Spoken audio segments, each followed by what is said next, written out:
அருமையான ஒரு வார்த்தை. சங்கீதம் 48:2 வசனம். பூமியில சீயோன் என்பது ஆலயம் இருந்தது. அங்கே தேவன் பிரசன்னமான உடனே அந்த இடமே அழகாய் மாறியது. அந்த இடத்தை நோக்கி பார்த்தார்கள்.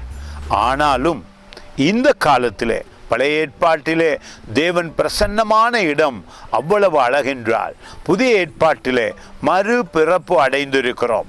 இயேசு கிறிஸ்துவை சொந்த இரட்சகராய் ஏற்றுக்கொண்ட உடனே நாங்கள் மறுவாழ்வு அடைகிறோம். எங்கள் ஆவியிலே உணர்வு ஏற்படுகிறது. இந்த நாளில் இந்த அதிசயத்தை பார்ப்பீர்கள்.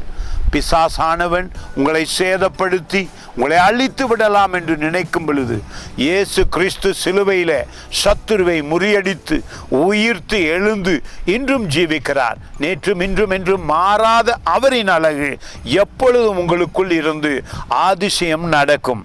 இந்த வசனம் சொல்லுகிறது 48:2 வட திசையில் உள்ள சீயோன் பர்வதம் வடிப்பமான ஸ்தானமும் சர்வ பூமியின் மகிழ்ச்சியுமாய் இருக்கிறது. அதுவே மகாராஜாவின் நகரம். பாருங்கள், சர்வ பூமியின் மகிழ்ச்சியாயிருக்கிறது. இந்த பூமியில நீங்கள் தேவ ஆவியானவர் உங்களுக்குள் வந்த உடனே பூமியின் மகிழ்ச்சியின் பிள்ளைகளாய் காணப்படுகிறீர்கள்.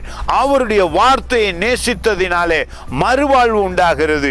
இயேசு கிறிஸ்து உங்களை தேடி வந்து மீட்டு உங்கள் ஆவியிலே தங்கி இருக்கிறதினாலே உங்கள் சுற்றுச்சூழல், குடும்பம் எல்லாமே ஆசீர்வதிக்கப்பட்டு மகிழ்ச்சியான எல்லா நன்மைகள் நிறைந்த ஒரு வாழ்வாக உங்களுக்கு உண்டாயிருக்கும். பிசாசினுடைய எல்லா திட்டங்களையும் முறியடித்து வசனம்ங்கிற வெளிச்சத்தை உறுதியாய் பற்றி கொண்டு நீங்கள் தேவ பிரசன்னத்தில் நிறைந்து ஆசீர்வாதத்தில் நிறைந்து காரியங்கள் அற்புதமாய் நடக்க போகிறது என்ற விசுவாசத்தோடு வாழுங்கள்.